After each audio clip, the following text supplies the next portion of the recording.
A very good afternoon, friends. Myself Swati Sharma. Today we are going to do the sixth part of the life story of Sarojini Naidu. देखिए आज हम सरोजनी नायडू की life story का six part करेंगे. तो शुरू करते हैं.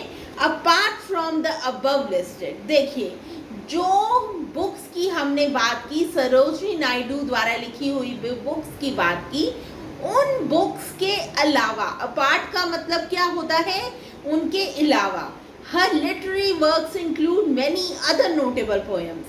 उनके जो लिटरेचर का काम है उस पर बहुत सारी और नोटेबल पोएम्स हैं. नोटेबल क्या होता है, फेमस, जो बहुत अच्छी हों, बहुत फेमस हों. तो उनके उन बुक्स के अलावा भी बहुत सारे लिटरेरी वर्क्स हैं, नोटेबल पोएम्स हैं. Celebrated for their lyrical beauty and patriotic fervour. ये जो पोएम्स हैं ये फेमस हैं. सेलिब्रेटेड मतलब फेमस हैं. For the lyrical beauty, lyrical क्या होता है, जो वर्ड्स यूज किए गए हैं, जो लाइंस लिखी गई हैं, जो लिखा गया है, उसके लिए इनकी जो पोएम्स हैं वो फेमस हैं. और पैट्रियोटिज्म के लिए भी इनकी पोएम्स जो हैं फेमस हैं. पैट्रियोटिक फर्वर है, मतलब एक जोशीला अंदाज है पेश करने का, patriotism. Her poems remain a testament to her enduring legacy. देखिए उनकी जो पोएम्स हैं वो वसीयत है, उनकी लेगेसी है. द नाइटिंगेल ऑफ इंडिया, उससे वो पोएम्स जो हैं वो बनाती हैं उन्हें Nightingale of India. During her time, the nationalistic fervor and growing demand for freedom from British rule was sweeping across India. देखिए जब उनका टाइम चल रहा था, मतलब जिस टाइम पे वो थी, उस टाइम पे नेशनलिस्टिक फर्वर जो था वो बहुत ज़्यादा था. मतलब सब लोग जो थे बहुत जोश के साथ देश के लिए लड़ रहे थे. And growing demand for freedom, देखिए फ्रीडम के लिए जो डिमांड थी वो बढ़ रही थी. किससे फ्रीडम, ब्रिटिश रूल से फ्रीडम. वर स्वीपिंग अक्रॉस इंडिया, सारे इंडिया में, पूरे भारत में फर्वर था, जोश था. किसका जोश था, जोश था आज़ादी पाने का.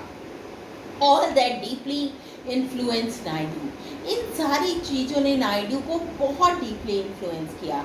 And she ventured into the Indian freedom movement, और उन्होंने कदम बढ़ाए इंडियन फ्रीडम मूवमेंट की तरफ. Along with making her poetry a powerful medium of propagating nationalism, she took active participation in several movements. देखिए उन्होंने अपनी पोएट्री के थ्रू तो वो पावरफुल मैसेज दिया ही फ्रीडम के लिए, उसके अलावा उन्होंने खुद पार्टिसिपेट किया फ्रीडम मूवमेंट में. इन सेवरल मूवमेंट्स, उन्होंने कितनी सारी मूवमेंट्स में पार्टिसिपेट किया, ऑर्गेनाइज ड्यूरिंग हर टाइम, जो उनके टाइम पे ऑर्गेनाइज हुई थी. Naidu was appointed as the president of the Indian national Congress in Kanpur. Naidu जो थी उनको अपॉइंट किया गया एज द प्रेसिडेंट अपॉइंट किया गया of the Indian national Congress in Kanpur session in 1925. She was the first Indian woman and overall the second woman to serve as the president of the Indian National Congress.